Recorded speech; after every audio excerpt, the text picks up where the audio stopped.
everybody. Hello. What's up? How are you? I'm Rhea Mars, and I'm over here with the lovely Kai, aka Burning Star 141, aka my best friend, aka a disbeliever of good media when I tell her it's good media. Do not. It is not. I'm not a disbeliever. Look, half the time you'd be like suggesting me depressing shit, first of all. So, like, whose fault is that? This is depressing. Let's be honest. But it's a good kind of depressing, not like the depressing you usually suggest. Okay. Anywho, we are here, in case you didn't read the title and click on it, to talk about Invincible, have a whole recap of it because we have a lot to say about it. Oh, yeah, plenty to say about it, which is why I hesitated like that. I don't know. We were gonna do episode by episode, but now we are gonna just talk about the whole thing because, quite frankly, way too much happens way too quickly for us to kind of pretend like we don't know the spoilers. And like we were talking about basically how in the first episode, it very much it gives me Cartoon Network. It gives me Cartoon Network. My 8-year-old ass could sit down and watch this with no problem, no type of trauma whatsoever. Yeah, I mean, other than the cursing, like it was very much like a Justice League at the very, very beginning. Like it felt like Justice League for like adults. Like people always say Watchmen is like superheroes for adults, but like honestly, this entire show read more like that to me than even Watchmen sometimes. Yeah. And like they're technically all still in high school, so you don't really think it's gonna like go there either. But it does. And it's like it nails it pretty well, I think. So I did want to kind of talk about the first episode because there's like this little foreshadowing part with the officers where also spoilers we probably should give like a spoiler warning, like, hey, listen, absolutely go watch the show first because it's really good. I personally haven't seen a whole lot of people talking about it. Maybe it's just my end of the internet, but if you haven't seen it yet, go into it knowing as little as possible. And yeah, enjoy, because it is a very good show and it's not super long, so you can watch it in a day. That's what I did. So yeah, you could. It's pretty good, pretty bingeable, I would say. Yeah, and also worth the wait every week too. It's rare that you can say both about a show, to be honest. So but anywho, we start off with these security officers for the president of DC, president of the United States in DC. Yeah, just DC, just the District of Columbia, just that place. We're all running wild here. But basically, I feel like that whole thing is basically like, I don't even know. It's just this foreshadowing of how father and son relationships are hard, I suppose. Because you really you kind of skim through it. You're like, what's really going on with that? And, after realizing Mark and Omni-Man's, like how they end the relationship at the end of the season, I feel like it's definitely this takeaway of like, that's still my dad. That's still my family, I feel.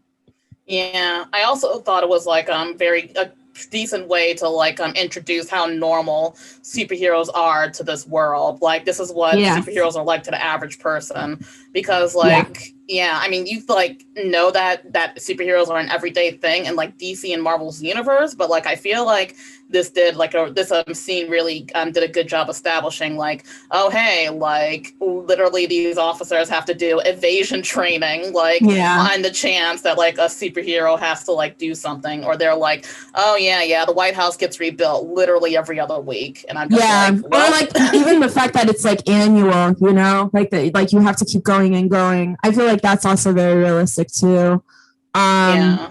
And even them having like these everyday jobs, like the superheroes having everyday jobs and stuff.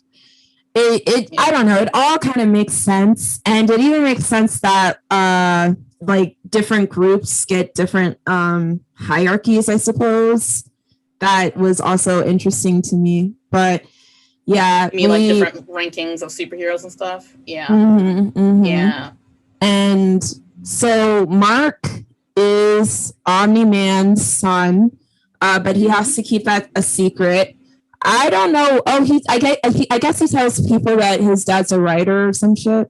Yeah, apparently, like I didn't know what his job was until I keep wanting to call her Debbie. That's her name. I keep wanting to call her Sandra Oh because like that's what she is in real life. Yeah, like side note, there's like so many big names in this, and like half of them are here just to get killed in like a minute or two. But we'll get to that later. Yeah, Debbie did mention they're pretty late in the season actually that like, oh, aren't you like still working on a book? You got work to do. And I was like, because like I spent like a good portion of the time wondering what the hell is his job? I mean, because he's not a Clark Kent type, and I want to get into that part too. But like, yeah, I was just wondering, like, what's his job? Well, yeah, we can get into it now because I kind of want to know what you mean by like not a Clark Kent type. Like it seems like you mean like he's not pretending to be dorky or anything.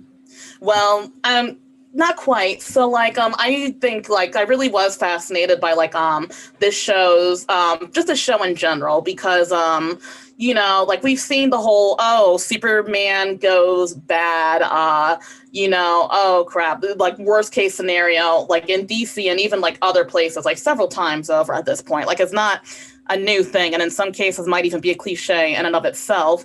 However, I thought that this show did it really well in the sense that like Superman was never like this wasn't Superman went bad. This was Superman was never a good person. Like this is the thing that characters in the DC universe actually like fear. And then it's like, you know, like we know that like, oh, Superman would never, you know, go evil because he's just, I mean, he's an alien, but he was raised like us. But like, no, Omni-Man is Superman if his planet never blew up and like he was raised as a Kryptonian and came to Earth.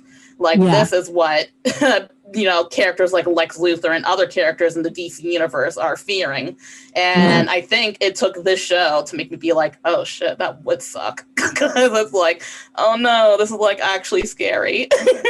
Yeah. The idea that like a superhero comes down here and kind of godlike powers. Yeah, and kind of pretends to be this like good person, and then suddenly and apparently he wasn't even pretending for a while because like Debbie mentioned a handful of times later on that she was like, hey, I had to teach you to stop being an ass. Like he didn't even pretend. I'm just like I'm just kind of scared for Debbie because it's like, sis, if you didn't meet this man with superpowers, you definitely would have met a man just as evil as him, just a normal human. Because the truth of the matter is that she shouldn't have been having to teach anyone empathy, especially somebody trying to save the world. And that's ultimately what she was doing. Speaking of pets, we have our pet here. We have my Debbie right here. Say hi, Debbie. Hey there, cat. I forgot your name. Which one is that again? Sonic. Hey, Sonic. We have my Debbie right here. She's teaching me empathy too at all times.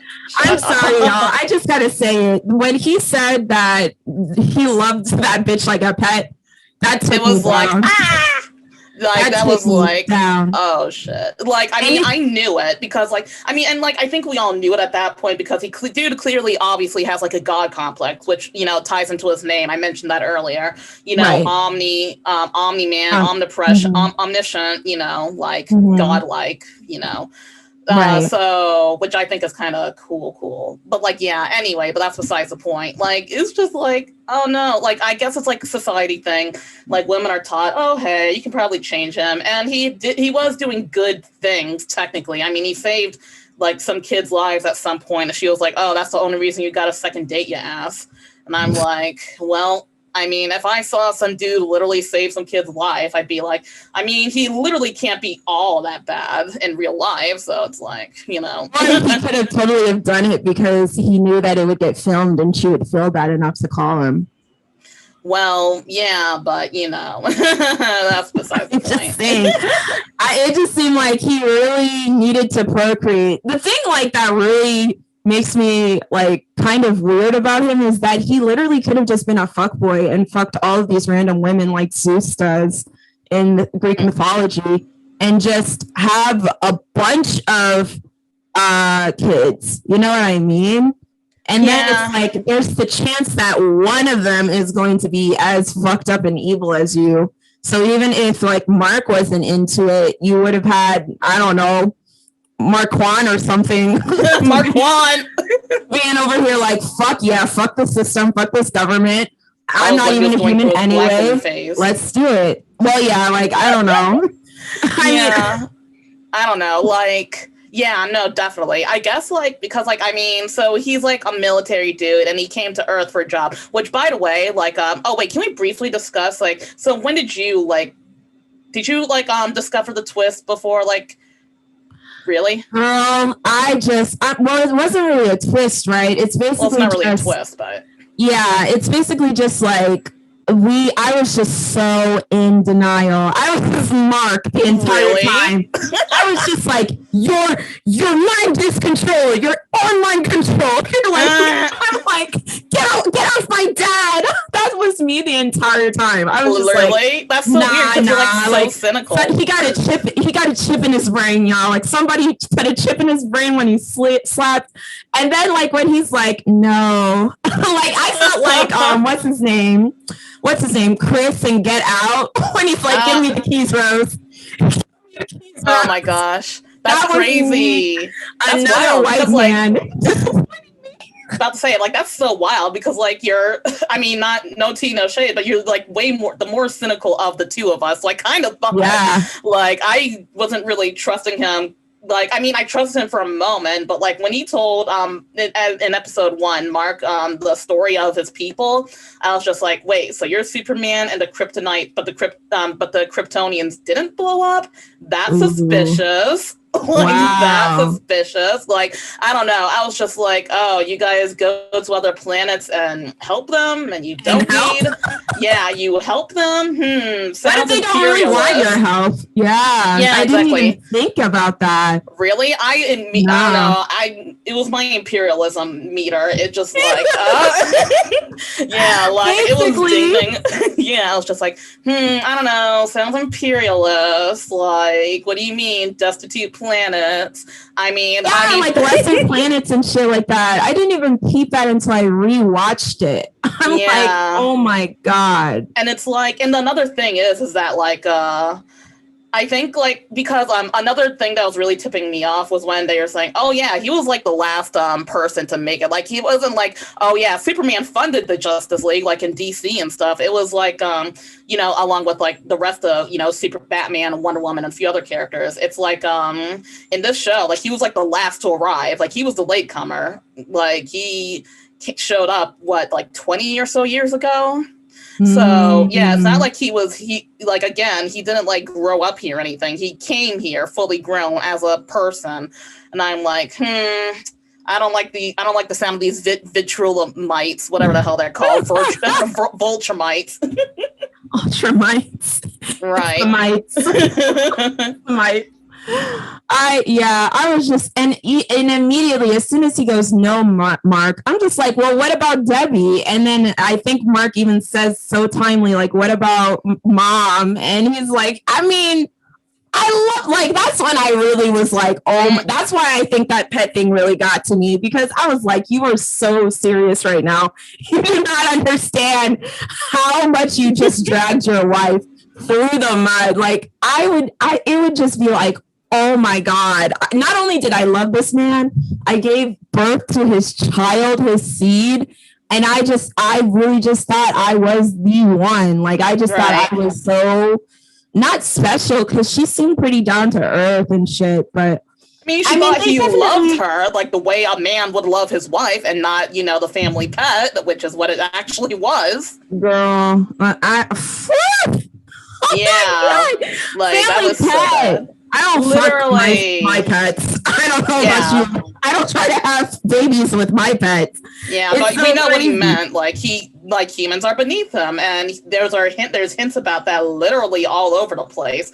So I'm just like, so true. But like, I just thought it was, I don't know, I just thought he was still like in this hypnotic mind control, and it was just like the other person showing their true selves at times.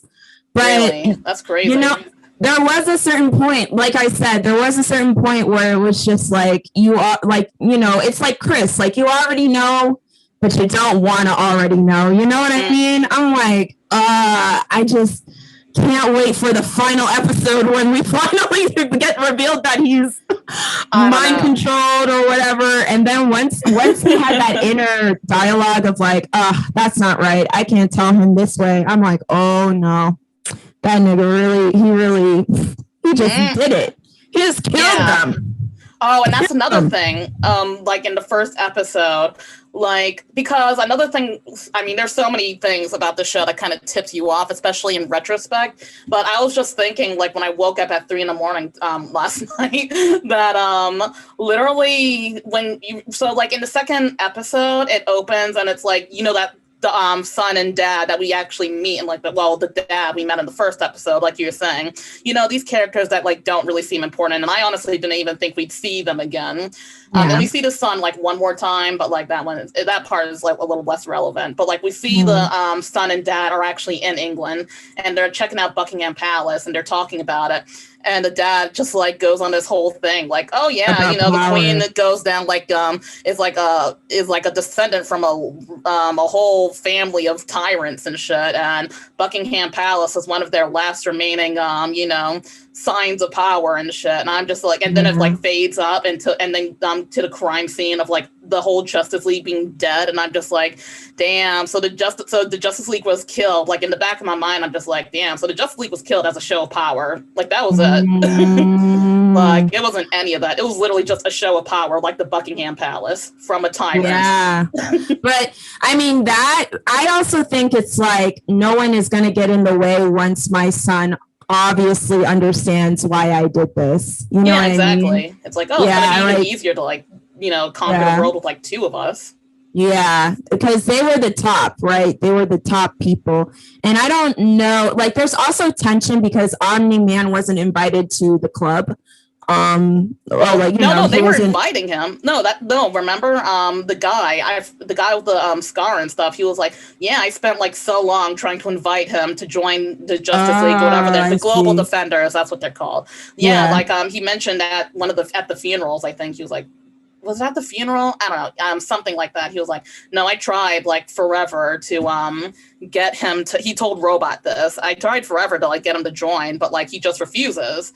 So, you know, that's another thing. He always went out of his way to keep himself separate from the other heroes and all of that, but, you know, gained enough of their trust clearly to like, you know, have access to their beacon thing and call them all in one place, which was so fucked up. I was like, oh no, they're actually doing, I did not think it was going to happen that quickly. I thought this was going to be some Madoka Magica shit, like this was going to be like, okay, this is going to take like a good 2-3 episodes. Like, nah, like I nearly clicked off a bit before I found out that like the end of credit scene wasn't an end of credit scene, because they really had us thinking that was almost the end of the episode. Like, did you catch that? I know.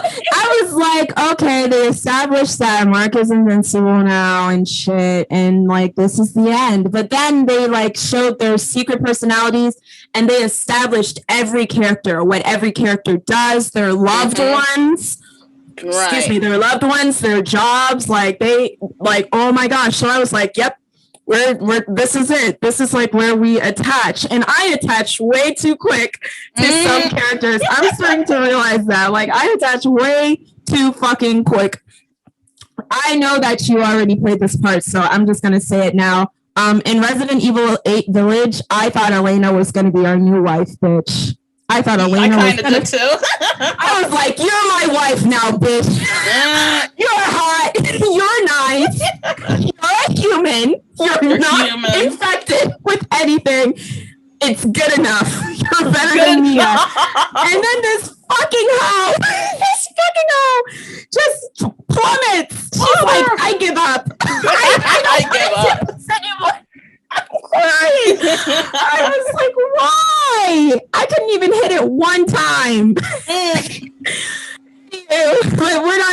about that right now. We're talking about Invincible. But yeah, like I attached to all of them immediately. I loved that. Like there were most of the people of color were in that fucking group, right? Which was another like, reason I was upset. And they had so many big names too. They had the Sonequa Martin Green. They had that guy, the British guy from like The Walking Dead. Well, he's not British in the show. Morgan from The Walking Dead. Like they had, and he was playing Black Batman. I was like, no, not Black Batman. I know. Like I thought some of those bitches would like live. Some of them, and like I like Groot, or be like brought back to life. Like Groot really tore me up because like whatever happened to that kid, man? That kid that was just exactly. Crazy. Oh my gosh. And oh my god, and he wanted to come with him too. Oh my gosh. Oh gosh, good thing she didn't. Oh my gosh. Yeah. Right? Like, oh my goodness. So and the Russian lady, like, oh man, she's like so torn up. Olga, yeah. Olga. Damn. They did Olga so dirty. And that's another thing too. Like Olga is, I mean, to be honest, it's like Olga plays this like duality. I feel like the trifecta of like what they say for normal women in the show, like they obviously have a critique on the realities of what it would be like to actually date a superhero. And it's like, I think it's the technical stages, I suppose, in a way. So like Amber represents dating a superhero like the way we would date a superhero right now. We're young. It wouldn't be anything super serious. So would you or would you not tell, would we or would we not know their identity, right? And then we have Olga. Olga's way more serious. She knows the identity, but she's not married to him. So no, they were married. They had a picture of their wedding. Oh, they were married? Oh. Yeah, that was her wife. I mean, that was his yeah, they were married. Oh, my fault. I thought it was like he was going to propose soon. No. I mean, maybe I'm mistaken, but I could have sworn I saw them and like she was wearing a wedding dress. So I'm pretty sure they were married. Yeah, maybe, probably. But but anywho, I think it still is like a trifecta of like and Debbie's like and Debbie's like, this is like the ideal scenario until it's not. Well, yeah, and I think that's like the critique, right? Like if things are going too well, it's definitely not going as well as you think. Because the truth of the matter is, and we even see like Olga and Flash, they were not necessarily in a good space, to be honest. Like, and it even kind of makes fun of like the whole, it's really interesting to me personally, because it makes fun of this whole like, I think it's kind of like a trope, I feel, where the person is now dating that person, like the normal person is now dating the superhero. And there's these little funny humoristic tropes where like they're on a date, but then like, oh, duty calls. So really quickly they go somewhere to do it and then they come back and the girl is just like acting as if nothing really happens, or like it's cute to her, or, duty calls or whatever. And I really appreciated that Olga was like, dude, that's rude. Like, that's actually really fucking rude. Like, we were having a date and you can't just do that. We also have like the other, sorry. No, go for it. Well, I mean, if you want to keep going to that, because I was like going to talk about like something. No, I'm still talking about relationships with like another relationship, but like. Oh, yeah. I think it kind of goes into because I think like, basically what I think is that Debbie kind of let Omni-Man off the hook a lot. And I think like the critique is personally that if you are actually like enabling certain behaviors like that, and you're like, well, he's a superhero, like what can I do? Then you probably are dating an Omni-Man. Like you're kind of letting that off the hook so much that you're not even peeping when things are actually wrong, and when like you have to, or it's too late, you know what I mean? Like you're kind of 17 years too late, sis, to change your mind on how you feel about this man. Yeah, or however old Mark is. Yeah, when he was like, "Oh, are you questioning me?" and I'm just like, "Bitch, she's your wife. She's supposed to question you." Like that. Yeah, that's how relationships work, and so that's honestly why I feel like I think that Amber is kind of, I don't know. I feel like Amber is a really good critique on how women really should be in relationships, where it's like, I don't really care that you're a superhero. You could have been told me that, first of all, and I would have understood if you had just been like, can't, because I gotta save the fucking world. But what you definitely are not going to do is abandon me in my times of need and then be like, well, it's okay because I'm a superhero. Like, no, that doesn't make me feel any better. And you can definitely still keep being a superhero. You're just going to fuck somebody else. You're not fucking me anymore. Like, yeah, we're over.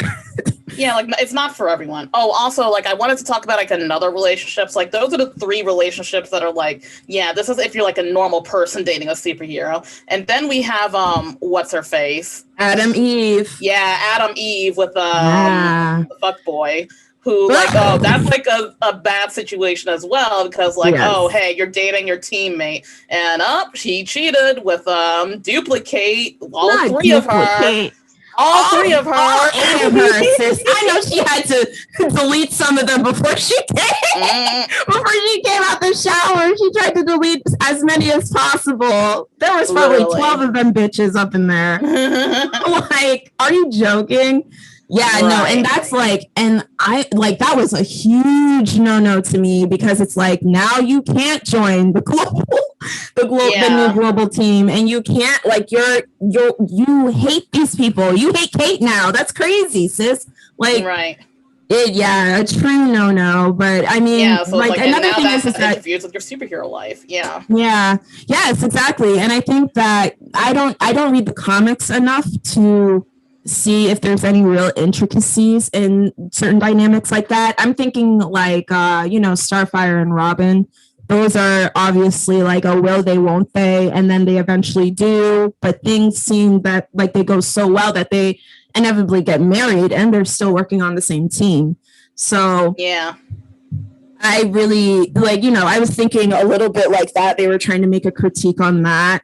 I also don't know if you are aware of how obvious they're setting it up that Adam and Eve and Mark will inevitably be together. Spoiler alert. Like, I was like, I thought they were going to do that at first, but like, I don't know. I was reading like a bit about the comics, and it doesn't seem like they do ever get together, actually.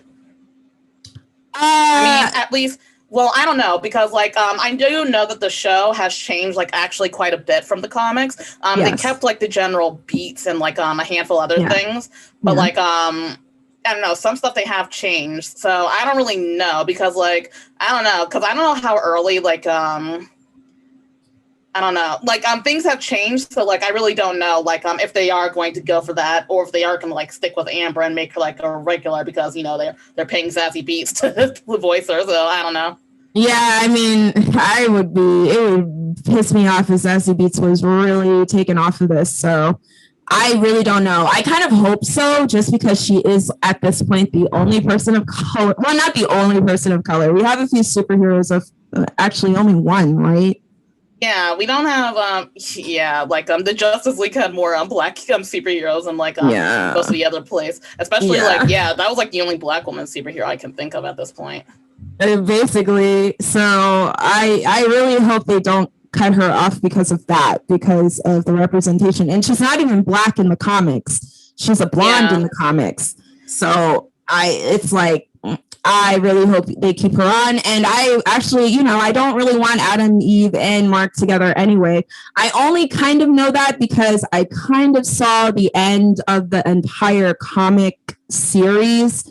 Somebody was explaining it in a video, and I did not, at the time, I didn't even know what I was really looking at. You know what I mean? Yeah, I know what you mean. It's like, oh, here's a video, let's watch it. Yeah, well, it wasn't a video I even clicked on. Like, I was at another person's house, and they were watching it, and I was, like, walking into that, and I was like, what the fuck is this? And so I don't know, but I'm pretty sure that's how the comics end, that basically him and Adam Eve like get married and have children. But I hope that like the Amazon Prime series steers clear of that, because I would actually really like it if they were just truly platonic, because it's like I mean, it's so easy, you know? Yeah, like, it's very easy for a show that's overall complex and honestly, like, very more realistic than a lot of shows tend to be, honestly. Yeah, but, not to mention, like, Eve wouldn't have learned her lesson at all from like the whole reason she went out into the Amazon and lives in the fucking Amazon is because she fucked around with another superhero that she also fights crime with. So like she wouldn't be learning her lesson. But Amber, like, I also want to say this, like, Amber is not necessarily the good girlfriend or like the best girlfriend. You know what I mean? Like, there are definitely times where she's annoying, and there are definitely times where I'm like, sis, you obviously cannot handle this. Like, you obviously cannot handle dating a superhero. So why are you still in this relationship? You have, like, your standards are high, but you are now with a man who has proved to you time and time again that he can't meet your standards. So why stay with him? You know what I mean? But at the same time, I do feel like a lot of the backlash that she's getting is a little... So she's, a dark-skinned Black woman. Yeah, especially since she's a dark-skinned Black woman, and especially since a lot of the other characters fuck up in other ways as well. Mark fucked up with her too. So yeah, he's not exactly messy. Yeah, they're both teens, man. They're both teens. Right, like she's like the least of their problems right now. Like, yeah, I think there are other people in Mark's life that are a little bit more toxic and dramatic than Amber, for sure. But yeah, it's just like, and I also just think that, like, I do kind of want to talk about these women because I feel like men, like, because of the way that comic books are written and have been written for time and time again, men do have this expectation. I don't know why, because no one is going to get powers anytime soon, but they do have this expectation that, like, they could find a normal girl and the normal girl will just confide, like, to this crazy lifestyle and not have any true priorities that still need to be met, any true standards that need to be upheld, any boundaries. Because at the end of the day, we're talking about a boundary. Like, we're not even really talking about a Percy expectation. We're talking about, like, a boundary that she had. And he marked it time and time again, pretty disrespectfully, I would say. And, like, that's a problem. And I don't necessarily like how many men have been like, oh, well, he is a superhero. Like, why is she complaining? He has shit to do. Well, then he shouldn't be in a relationship. Yeah, exactly. I mean, you don't think she has shit to do? She volunteers at, like, a community center. She has school. I mean, like, but the thing is, Mark's grades are dropping. Like, she's trying to keep her grades up, Right. And it's like, just because it's not saving the goddamn universe doesn't mean that it's not important to her. And I feel like that's another thing too. It's like, I get it. Like, Mark has godlike powers as well, basically. He has to save the universe, I suppose. And he has to do all of that. But at the same time, you should have just been like, can we be friends with benefits or some shit? Like, you cannot be a boyfriend right now. You just can't. And I mean, again, but also, like, Amber, sis, you don't, you can't be with him. You can't handle being with a superhero who can't handle a relationship. Like, you can't. So I'm just saying, maybe she should just, like, listen, maybe I should just be friends that fool around every once in a while. Maybe when he's, like, out of school, he'll have a little more time to spend with you, because that's all I'm saying, man. And the truth of the matter is that there's always going to be trouble in the world. That's, like, kind of how a superhero is. So you will definitely need, I think that I didn't even mind that he didn't even tell her, to be honest, because he didn't know if he was serious about her yet.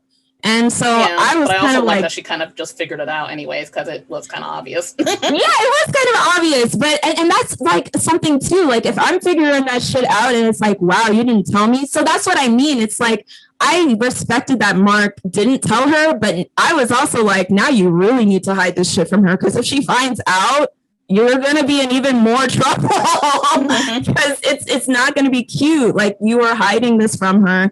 and you've been disrespecting her boundaries, and you've been lying to cover up your superhero. Like it would. I understood why she didn't take him back, especially the way he just like came into her house like that. Like that doesn't change anything. You left me alone. You could have told me in real time during the fight that you are invincible. And I would have been chill about it because you would have been standing there right in front of me and I would have understood. Like, I don't know. Well, yeah, I mean, I do like her as a character. I do too. I think she's just a strong woman. You know what I mean? She knows what she wants. She's very assertive and she's smart. I think that that's just it. Like, she's smart and she is assertive, and quite frankly, she's very desirable, and they make her very desirable in the show. And I think that was also a very good move on their part as well. You know, like the bully, I guess like the bully. Yeah, he has a thing for her, so much so to the point where he stops bullying Mark and actually gives her, like, becomes a simp, like gives her Mark's number. I'm like, oh wow, okay. Like, and I think it's also because she had like an embarrassing picture of him or some shit, but like still, I think like it was also like a thing. But probably sent her his tiny dick or something. Oh Lord, he would be the one. That bully does kind of look like the type, but that's neither here nor there. But again, like, I do think that it's like it is kind of giving a little bit of maybe it's not the best idea as a human to date a superhero that comes from another planet, because we already deal with racism here. We already have people who think they're better than other people solely because the lack of melanin. You know what I mean? So it's like, maybe this person who is actually able to move things, actually able to fly, actually able to not die from bullets, maybe a little bit of ego over you. Maybe that might like. And he was displaying ego at some point, but I think thankfully his mother was teaching him, no, that's what we're not going to do. Thankfully. Right. Oh my God. When he kept saying hit me, I was like, shut up, Mark. Right. Literally. Like, I was really happy when she put him in his place. And I'm saying, like, if anybody was going to make Omni-Man feel empathy, it was going to be Debbie. I just feel like that's struggle love. And I don't discriminate. Struggle love comes in all shades, man. And that is like, I look like teaching a grown man, empathy. And he didn't come out of my cootie. Like, give me a break. I'm not doing it. You should already know how to do empathy at that point. Exactly. Some other person who came out of, like, where's his mom? Being a supremacist. Give me a break. So yeah, but that's all I gotta say about the relationships and the women. I just think that I really just think it's important that, like, it was just so important for them to be like, yo, like, not everybody is going to be just like la-di-da, my boyfriend's a superhero and I never see him and that's fine. Like, but yeah, let's talk about Mark, because Mark is actually a sweet boy. He's a good guy, I think. He just makes mistakes. Steven Yeun stays booked and busy, I swear. Yeah, for real. I really do love that, like, he is kind of able to be put in his place because he was raised as a human, or I guess he's half human or whatever. But I really do love that he's able to be grounded, and he's able to have these moments where when he puts himself first or his ego first, then things go awfully wrong, and he's just not in a position to really have a true personal life anymore in the way that other people are, you know? And I really like that as well. I also just love Steven Yeun, or whatever his name is. Like, he's a hottie. Oh, I know, right? Total bae. Love him. Hottie. And he always plays characters so well, and I love him. Yeah, I was like, oh, when I saw him on the Amazon thing, which by the way, I forgot how much I love the fact that you can see the actors and facts and stuff whenever you pause the Me thing. too. Because it's like, oh, cool, too. I don't have to like wiki the shit. But I'm just like, yeah, no, when I saw him up there, I'm just like, oh, good, you're in a cartoon that I actually like. Cough, Voltron, cough. Yeah. Who else do we have to talk about? How many characters? Woo! You want to talk about Robot and the clones? Oh man, what are they called? The Vader twins? The clone twins, something like that. Played by another black person. Yes, and he plays a bunch of people. He played that alien in Lilo and Stitch. He did play a couple of people, yeah. Oh, yeah. Okay. I think I recognize the voice now. Yeah, that's where I recognized his voice. Okay. Man, there's so many people. Did you recognize Mark Hamill's voice? Because I was like, damn, they got Mark Hamill too? No, He was the tailor. Literally just the tailor. A guy you see like twice. I know. I felt bad for him too. I was like, you are the pet that he didn't even keep in the house. He played the alley cat. Like, give me a break. The alley cat he fed sometimes. Oh my God. I was fearing for that man's life so much. I'm just like, please don't kill Mark Hamill, please. He's been through enough. Did you see The Last Jedi? Who did I recognize off the bat? That guy. And I just looked him up in everything. What is he in? Big Mouth. He's in Big Mouth and something else. The asshole. I'll say the asshole guy. Yeah. He's in his voice is so distinct. So I was like, oh, I know him too. But Mahershala Ali, man, that was like I really liked his character. Whatever his character's name is, but like that was like it was great to see him become the head honcho. Yes. Yeah. And Robot, oh my God, how do you feel? Okay, so we have to talk about Monster Girl in order to talk about Robot. If I was Monster Girl, I would never use my powers ever. I would use my powers to get to a certain age, and then I would never use them ever again. Yeah. And I wouldn't feel a real responsibility for saving planet Earth. That's just me, though. I'd be a shit superhero if I had any real consequences like that. But it's a bad deal, man. Doesn't that mean she's eventually gonna like Benjamin Button it and like stop existing? Something like that. I guess like ideally she uses her powers and she de-ages however long it takes. I guess she like still ages, so like she's going to get older eventually, but the more she uses her powers, the younger she gets consistently. So like if she stops using it for a year, then maybe she'll finally age in a year or something. I don't know. But like if you're talking about her and Robot, I was like, weird. It's weird, but like I mean they're both mentally like she's like 20, she's like our age, 24, which is like, oh my gosh, can you imagine like being like a decade old? Like can you imagine like I'm being a decade younger but like having our minds now? Like yeah. But like anyways, yeah, she's 14.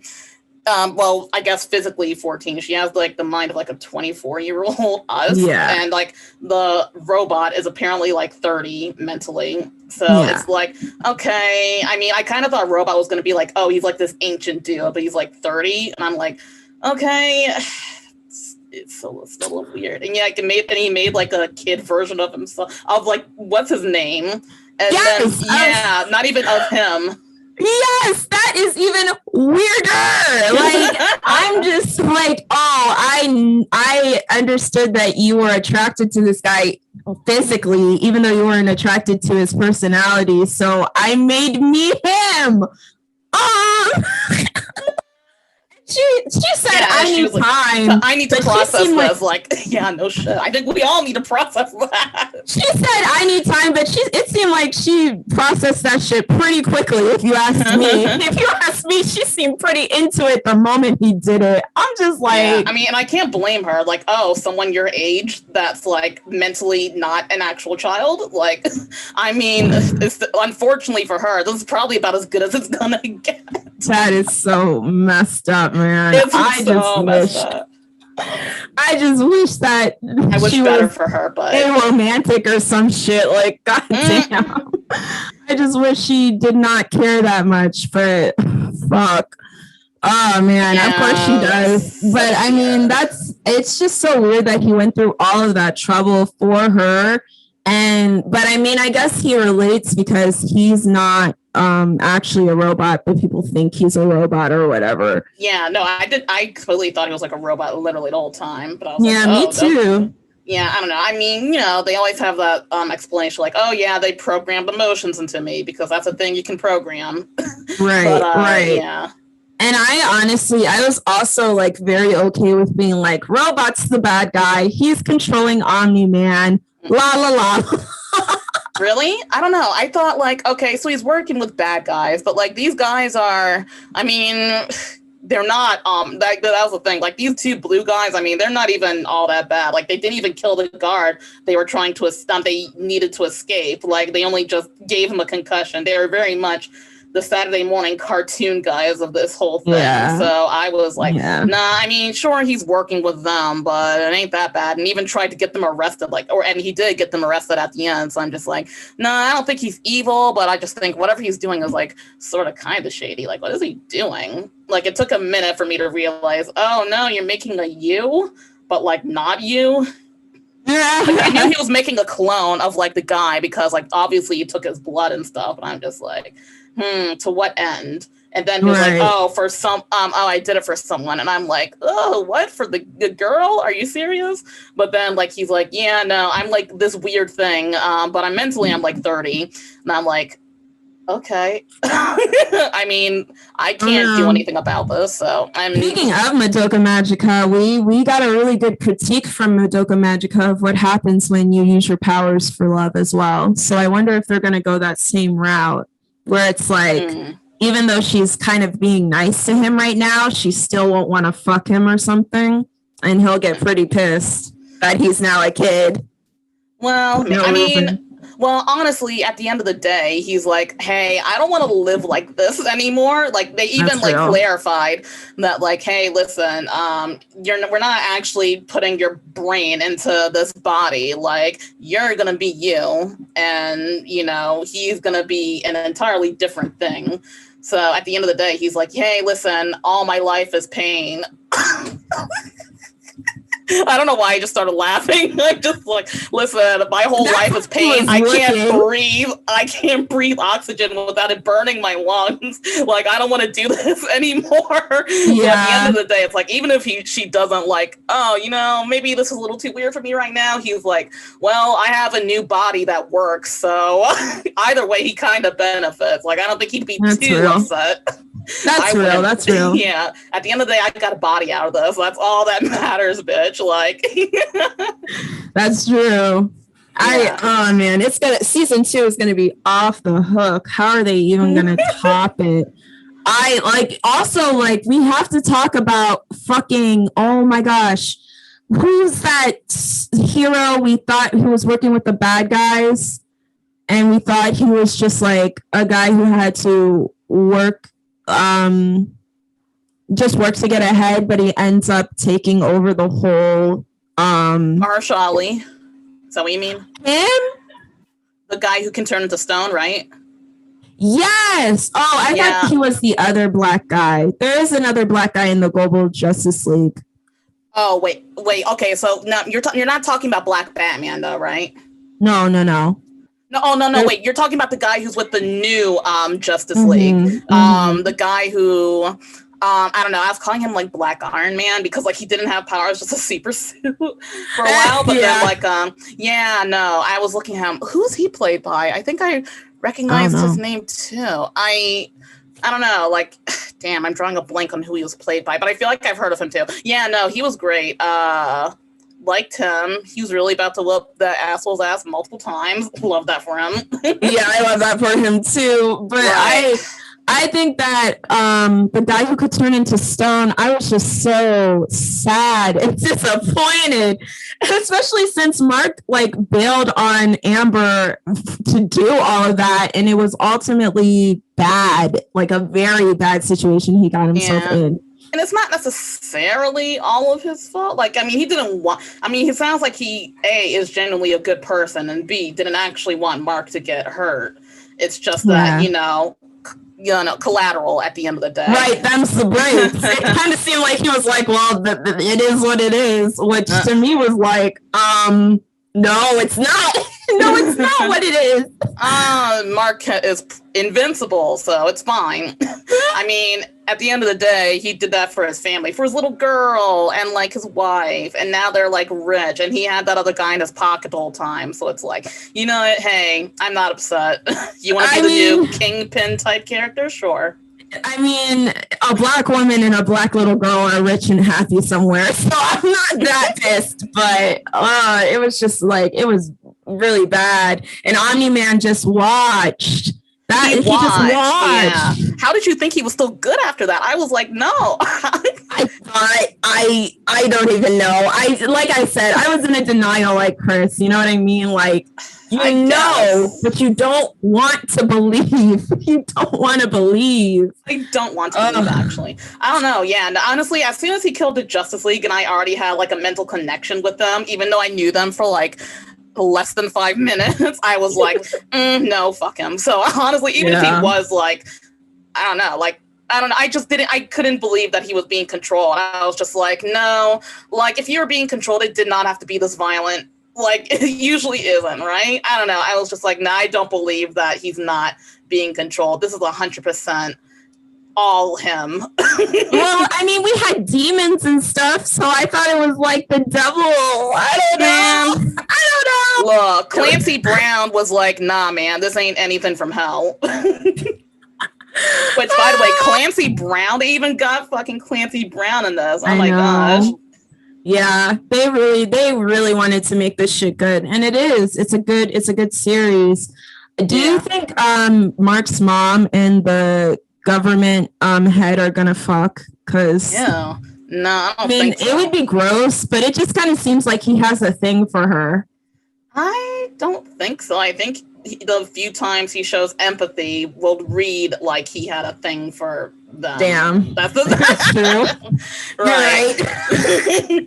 I mean, the same mistake twice, Debbie. No, I don't. I mean, I guess it's not impossible, but I don't think so. I hope not. I mean, but I just felt something weird between the two of them. I don't really know. Well, there's definitely tension between them, but I don't think it's the romantic kind. I think it's the, she really just does not trust him, and he's just like, I'm a government asshole who's seen too much, so that's like his whole thing. Like, hey, listen, I'm an asshole, but for a reason. Like, he definitely seems like and like, that's why I was like, huh? Like, maybe, like, because it seemed like he was kind of putting up a front to begin with anyway.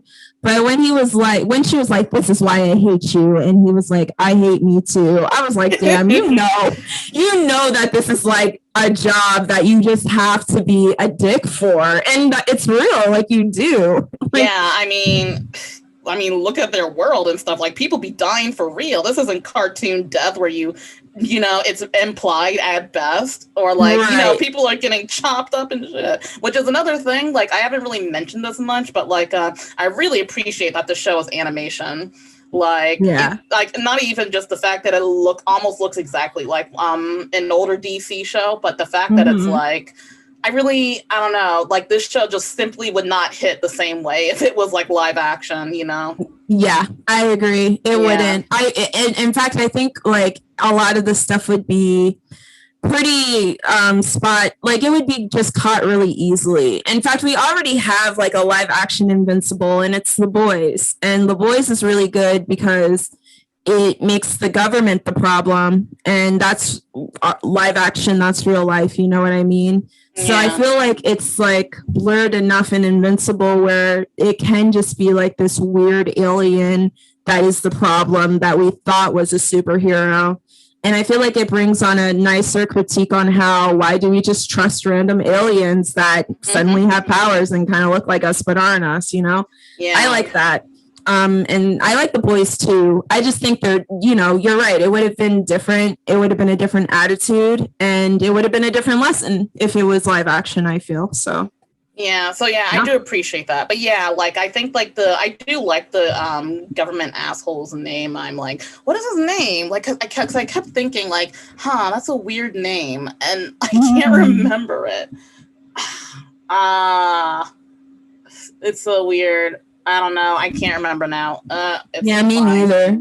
Yeah, because it wasn't a normal name. I mean, I wouldn't even remember. I'm not gonna remember it if I try hard. So anyway, but like government asshole with the scar. Yeah, I mean, I do kind of like him because like I felt like, I mean, he's obviously a shady government type. Like he's into some like shady dealings, but at the end of the day, it's like, I mean, you have to be like, we have an Omni-Man running around. Like this show really just makes you think like Lex Luthor, like not like Lex Luthor because like it's different, but like you really do like it really puts you in the shoes of, hey, listen, this is literally the worst case scenario. Like I don't even. Like this is like the worst case scenario in like the DC universe. Superman's evil. He slaughtered the Justice League, who are like the best heroes ever. Right. And worst case, and like the Kryptonians still exist. Like it's not like they're gone or anything. Also, like kryptonite doesn't seem to be a thing. So like he doesn't even have kryptonite. So it's just like, wow, cool. So we are really, really fucked, huh? Yeah. Oh, also just to go back because I just said it so randomly, and then Seth Rogen's character, but like, like the whole we don't trust a random alien that comes into our atmosphere, Omni-Man, we don't trust a random alien that comes into our atmosphere, but they were so trusting of Omni-Man, you know what I mean? Yeah, and at least part of it is because, oh, hey, he luckily looks like a human, and not just any human, a white man. White human! A white human! How'd he know? I don't know. Because if that black woman Ultramite I saw that black woman Ultramite, if she was like, Earth seems a little chill, she would have flown back like, Earth is not chill. You need to send one of them white people up there. I don't know what it is. Take me to someone else. Is there a planet where mostly black people are in power? Like, maybe he was the second Ultramite. Leaves that part out. It's irrelevant. Right. He leaves that shit out. Oh, but yeah, like that is definitely something too. And like the fact that Seth Rogen's character is like, oh shit, I mispronounced Earth. I thought it was Earth or some shit. Like, Earth it was like, that was actually kind of funny. I'm just like, what? Right? How did you not lose your job? Yeah, no, but I mean, like, there's a lot. It's like a lot of foreshadowing, which I love. I love being able to watch something back and being like, damn, you knew what you were doing. Like, it seems a little random at first, but then it's like, wow, okay, like, I get it. I love stuff like that. So yeah, any takeaways or anything? Oh man, I'm glad I don't live in their universe because people were dying left, right, and center. I'm just like, oh damn, this show was very much like, no, this is what superheroes would really be like, and I'm just like, oh, okay, I guess I don't want to live in a world where superheroes exist. Because I did say the final takeaway, but we should talk to like a real extent about the last episode and really like Omni-Man beating the shit out of Mark. You know what I mean?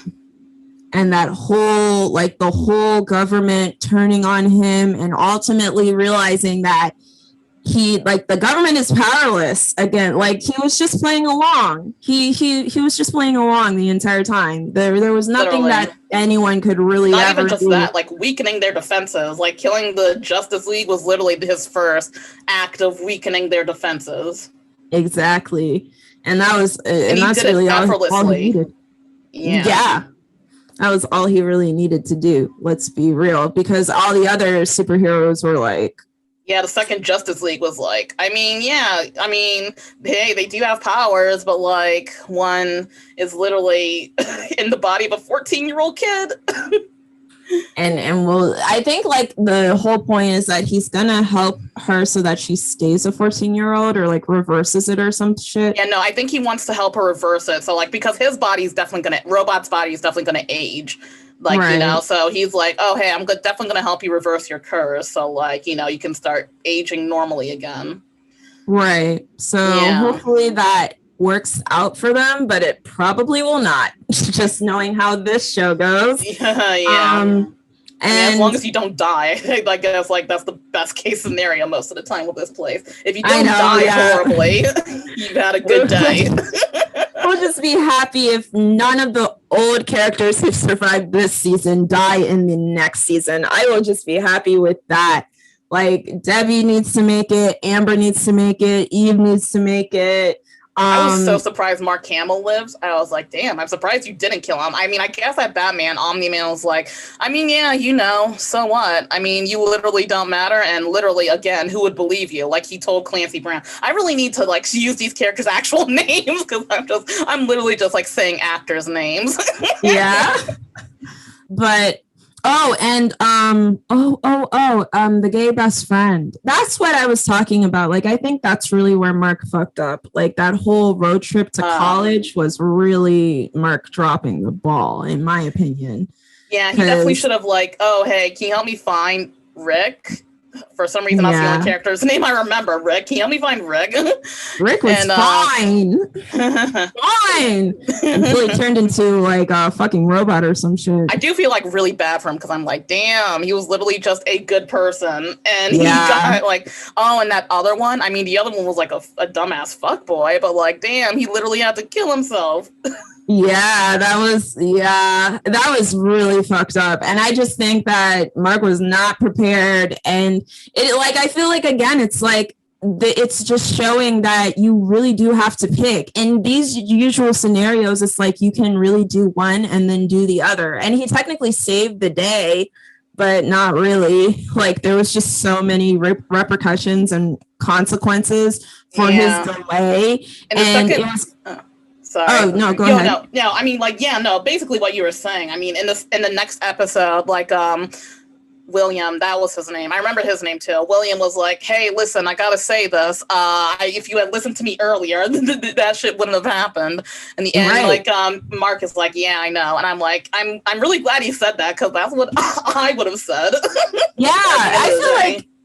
That's another thing too. Like, it's obvious the episode is saying that like everyone is as good or as bad as like everyone else. You know what I mean? Because even like, not only does William say that, but he's also like, good, I'm glad Amber dumped your ass. You were a dick to her, bro. And then he runs away, goes crying to Eve, and she literally is like, no, yeah, dude, I told you to maybe keep your identity a secret, but I didn't tell you to be a dick to her. Like, right.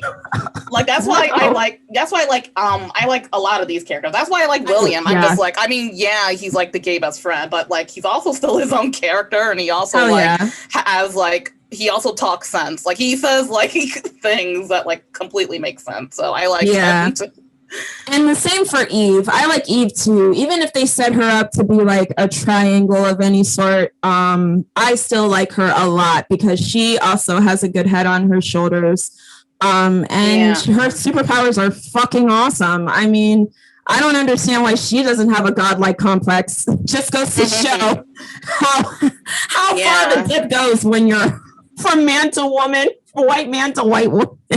Yeah, I don't know. I thought for a second that they were like going to like set her up as that because like she was like doing all these like, you know, changing the planet in ways that technically aren't entirely natural, but like I mean it is good and stuff. So I'm just like, are they setting up her or something? But I was like, nah, I'm not getting the vibes from her that I was getting from Omni-Man. Like, no, Omni-Man was like on my shit list from almost day one. Like the moment he killed the Justice League, I was like, oh no, he's evil Superman. Except even like that was scenario for me is like even scarier because it's like, you know, in most other DC media, it's like, you know, I mean, well, this isn't even DC, this is Image Comics, but you know, and most like when DC does a scenario, it's like, oh no, Superman, you know, his wife Lois got killed and now he's evil. It's like no, like none of that had to happen. Like like there's no reason. Like the Joker didn't kill her, or like it wasn't even like in the cartoon in that one cartoon episode where it was like, oh, the Flash got killed and now he's evil again. I don't know. Like, but anyway, that was actually a good episode. Anyways, that's beside the point. Like, no, this was like this particular scenario is even scarier to me because it's like, oh man, this Superman never had like empathy or actually gave a fuck about Earth and its people. He was always like that. Like he was always like that. He didn't have a Martha Kent and like he didn't have like the Kents to like raise him from a baby and to have him think that he was like a normal human until, you know, it became very obvious that he wasn't. Yeah, exactly. And I just also another thing is that like I feel like Adam Eve gives me like I'm going to Africa to do charity work vibes. And then Omni-Man is I'm sailing across the sea to see what's out there. And I landed on North America for spices vibes. You know what I mean? Like that, like I feel like that's kind of the spectrum I'm at right now with those two. Because it's like, yeah, like maybe you shouldn't be changing certain things, but it's ultimately for good. And it's like, okay, there are other superheroes that can do other things in other places. You're trying to find yourself through this charity work. And I think that's valid. Like you did just get cheated on, sis. Like I think it's valid for you to kind of like go around and figure yourself out through saving random parts of the world that other people aren't really paying attention to.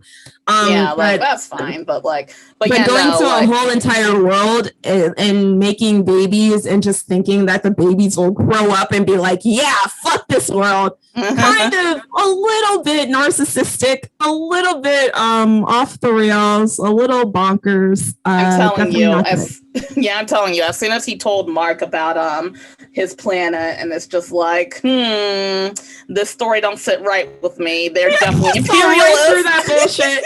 I did. I was surprised. I was really, really surprised you didn't, honestly. I did not. Well, yeah, first of all, I really didn't. I really thought from the moment, basically the moment before he lands and beats their asses and kills them, I was like, he's basically Superman. He's gonna like get mad at him, and the whole thing is just gonna be like, my son wants to be like me, but he has to be like himself. Like I really thought that was like the vibe was gonna be. But no, he actually really wants him to be like him. Like he wants Mark to be like him a little bit too much, actually.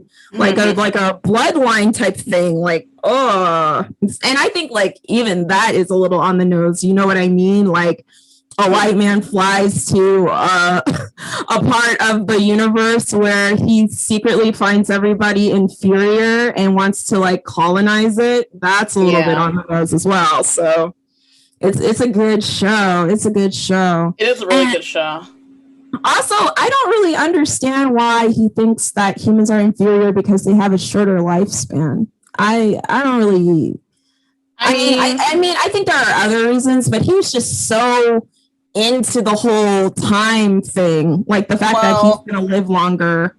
I think he was trying to appeal more to Mark than anything because he's just like, listen, I mean, yeah, you'll protect this planet, but for what? Like your mom, I mean, obviously you're prepared for your mom to die before you, but like Amber's going to die before you. Like literally everyone you know is going to be dead long before you're going to look 30. So it's like, I mean, what are you really fighting for? But like, it's like, multiple pussy, man. I can fuck anyone I want forever. I mean, that does kind of like suck though for Mark though. It's like, damn. I mean, it's true. So it's like, dang, like he's not really gonna die from anything except very, very old age, I guess. Like, I don't know how time moves like up there, but like, eesh. And care. I'm just saying, like, I'd be like, whatever. Did you care if literally everyone you knew was gonna like die long before you got even a little old? I'm just gonna grieve. Like, everyone dies. Like, we had a bomb ass time. We did hot girl shit your whole life, and you're dead. And I'm sorry. Like, it's not like I'm gonna not be sad. It's not like how much grief do you think a human heart can take? I don't know. He's not a human. How much grief do you think anybody can take for like thousands of years? He's not a human. I'm literally still grieving the Justice League, and I knew those guys for less than 5 minutes. I'm still grieving Elena, sis. I'm still grieving Elena. That was my wife.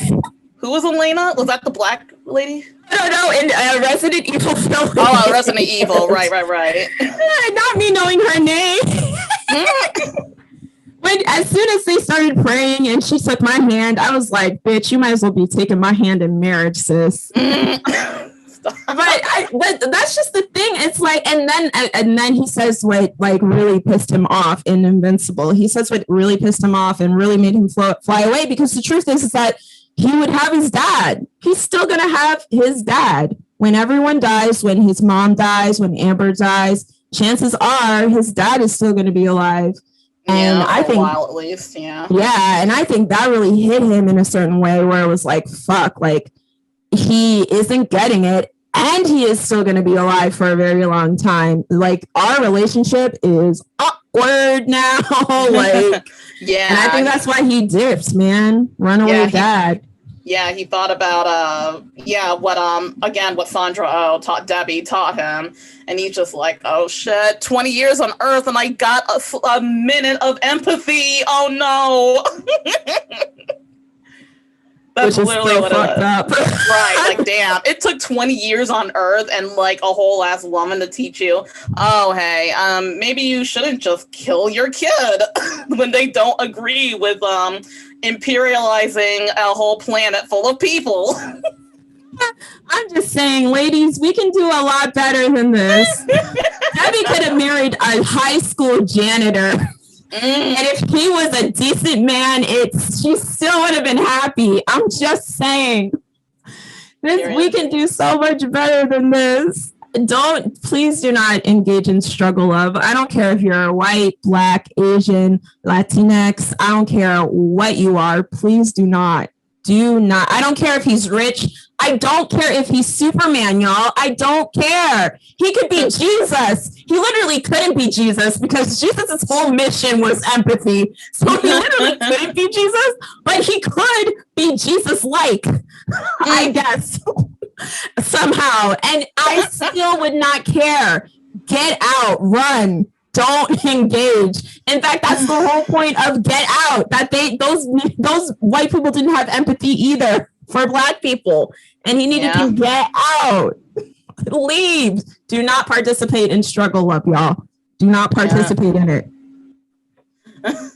And that's what it was. That's what it was. Yeah.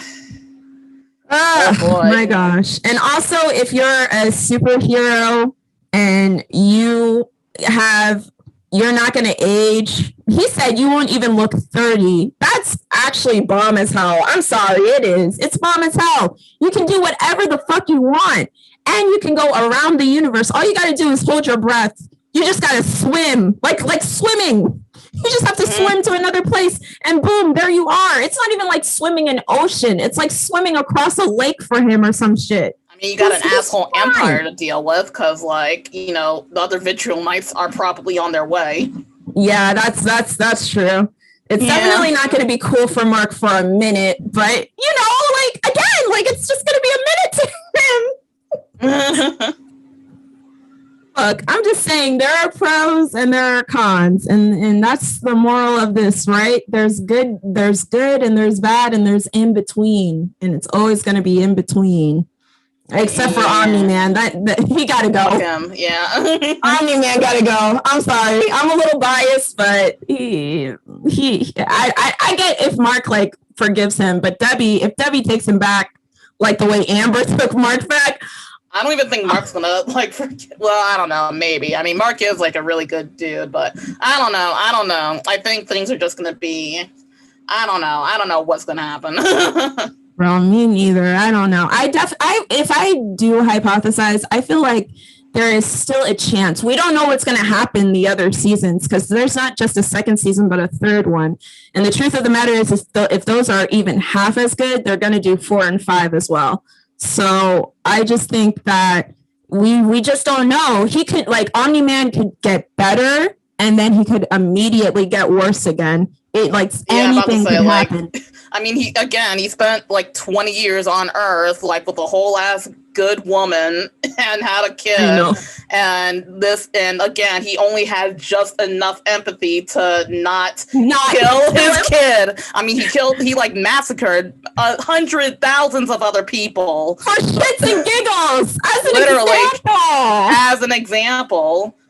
And again, he only loved that woman as a pet. So I don't know he's not going to get better. I don't have that kind of faith. I'm just like, what does that even mean? Like, you know what I mean? I'm just like, what does that even mean? Because some of these white people treat pets better than they treat other humans. Like, give me a break. I'm just like, what does that even mean? I guess that means like I mean what I got from like, she was more of like a pet than anything. It's like, I mean, she's like cute, she's attractive, like but I don't take what she says seriously. Like, I mean, I don't like respect her as like an equal. Like at the end of the day, that's what it is.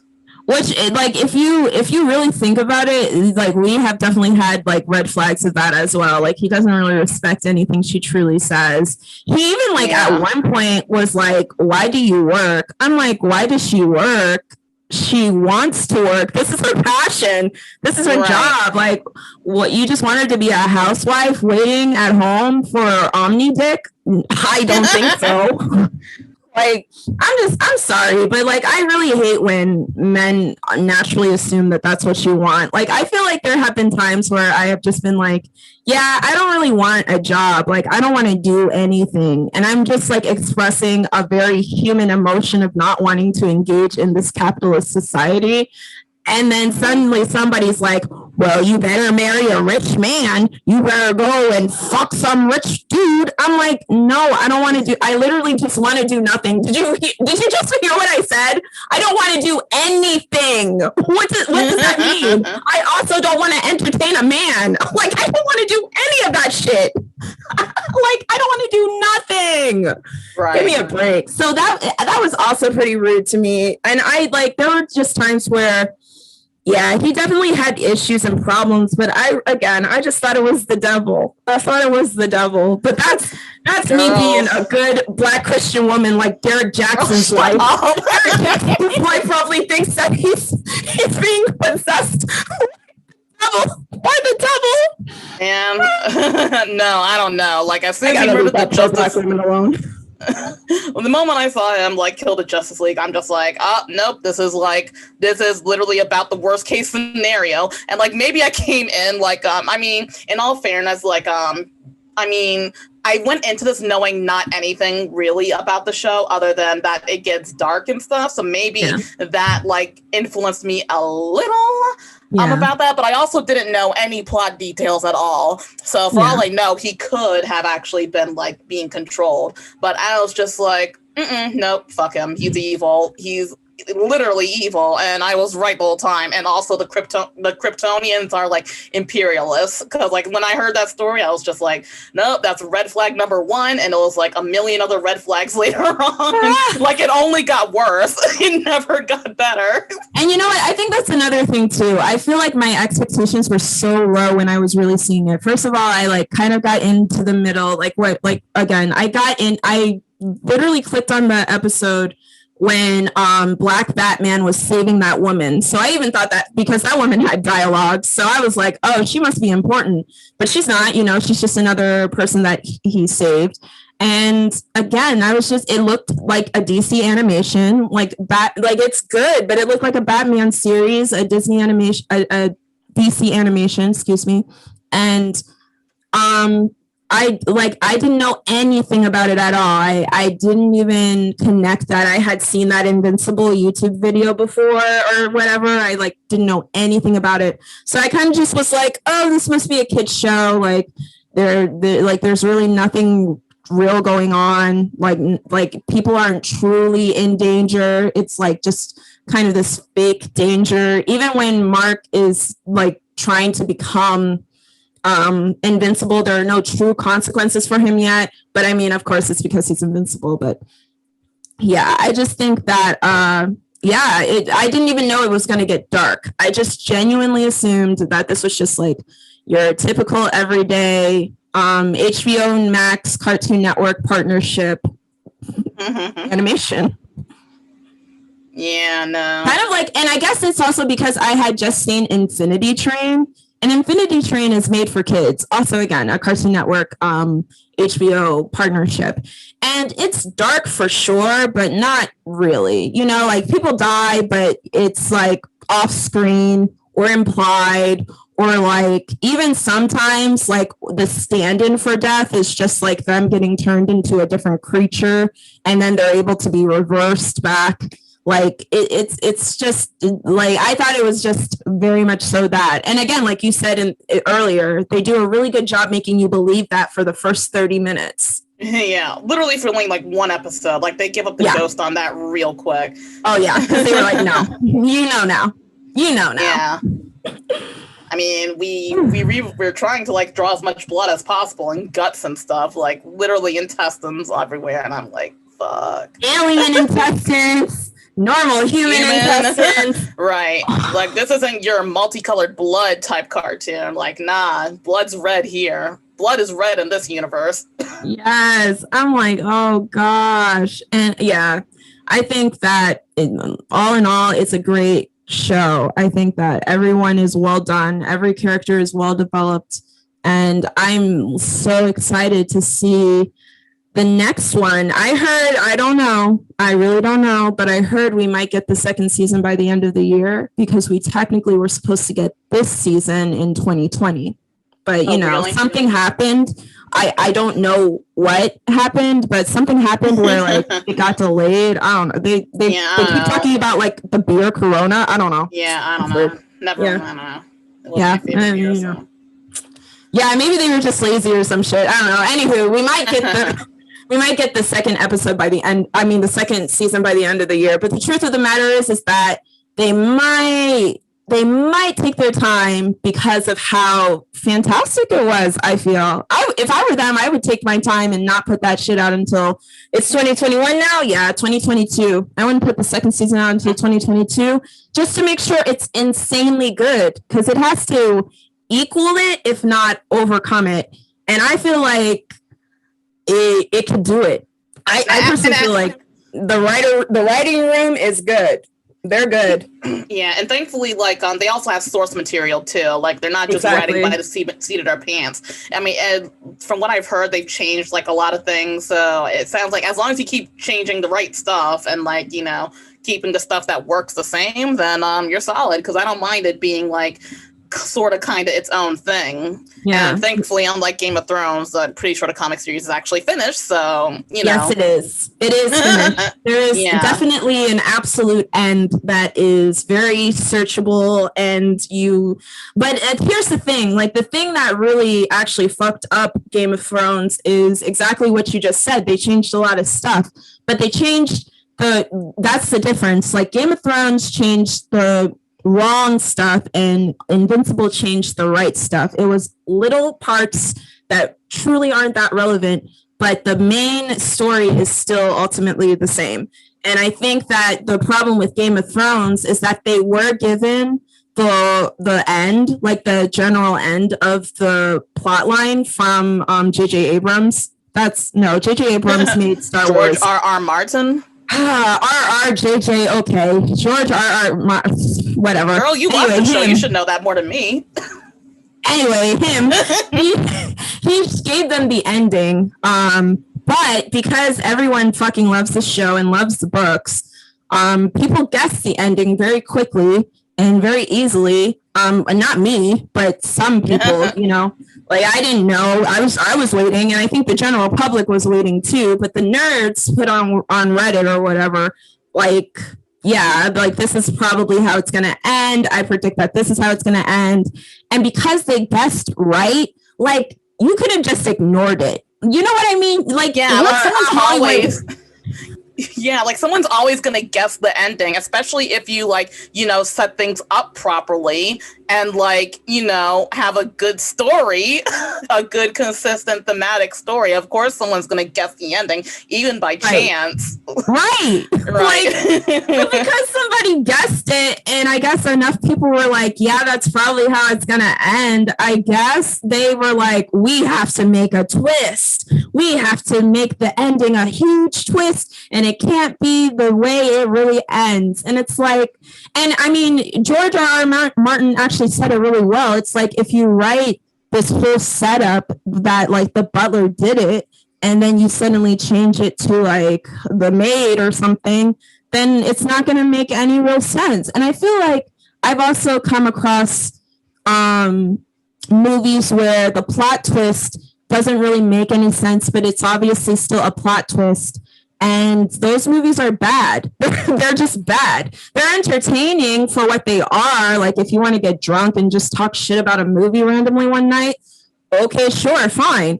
But like this is the ending of Game of Thrones, and a 9-year, 8-year, whatever, like almost a decade of everyone's time. You know what I mean? So it's like you can't just be like, problem. They're just going to be drunk anyway. You can't just be like that. And I think that's where Invincible is going to succeed. I truly do. I think that's where it's going to succeed. They're probably going to, I hope they make a lot more characters of color. I don't need all of them to be dark skinned. I just need like maybe 2 more dark skinned characters, and then that don't get brutally murdered in the first murdered and don't get shitty backlash. Please don't make them do things that is going to make them get shitty backlash. And then maybe like this many more characters of color, just in total, in general. And then I'll be chill. But if we get introduced to a new character and they're all just white, I'm gonna be annoyed, because quite frankly, it's like, stop killing off all of these people of color. And like even like the citizens, a lot of the citizens were people of color too that get killed. I mean, that was pretty diverse. Like the train scene was pretty diverse. Yeah, no, the whole show is like does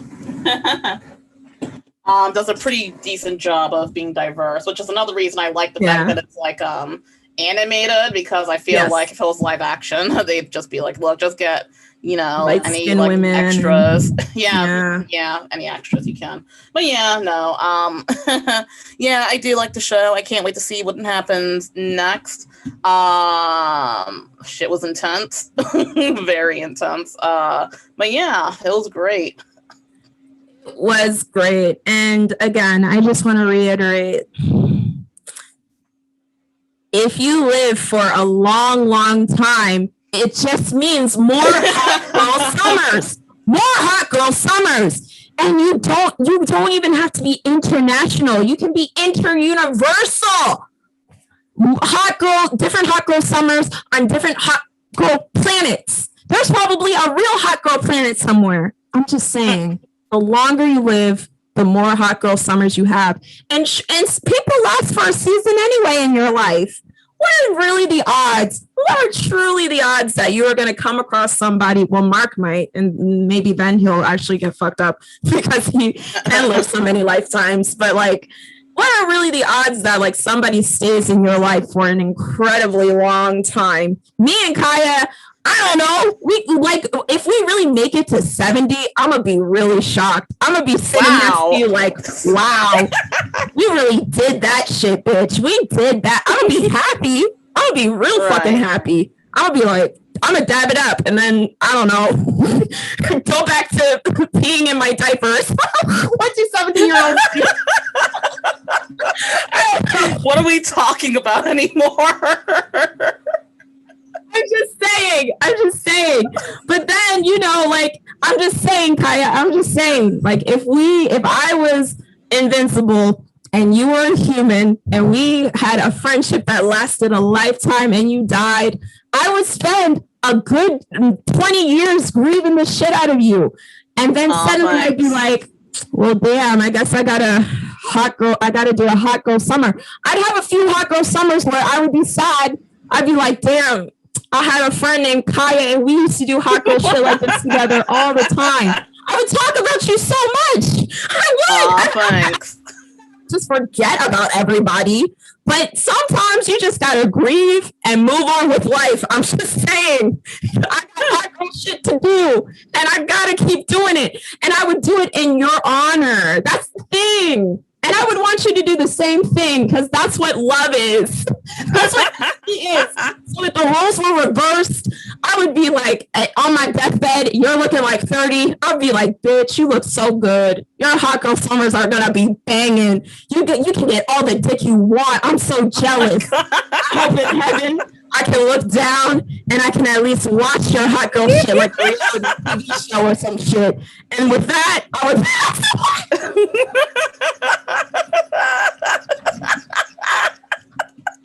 look. That'll be your last words. Saying, y'all, it's not that bad to live forever. There would be some bad things, but ultimately, if we're talking about the most important thing is legacy, you can live out everyone's legacy through doing hot girl messy ass shit. That's what I'm saying. All right, so I think we talked about this. I think we've talked about this long enough. Where can they find you, Kai? Where can they find you? On YouTube now, Burning Star. I think I'm just Burning Star on YouTube. Burning Star 141 on Twitch and Twitter. Burning Star Official on Instagram. Yeah. Hey, awesome. And I'm Rhea Mars, ! And then my Twitter is Rhea Mars 1. And then my Instagram is Rhea Mars 1. So I'm 1 WON, like I won the game because I did. Yes, ma'am. And that concludes our recap of Invincible. I feel like it was really rambly and stuff, but overall, just a super good show, though. Just a super good show to talk about. I think there's a lot in there to really dissect and go into. And even like, it's just going to be really interesting, like to go through season 2. And hopefully by then I would have read a few of the comics, you know, so we can even compare and contrast in that way as well. But yeah, guys, and this has all been on The Blurred View, and you can find The Blurred View on The Blurred View. Isn't it so simple? It's so easy, so classy, so elegant, so regal. Yes, it is. All right, you guys, it's been real. Bye. Bye.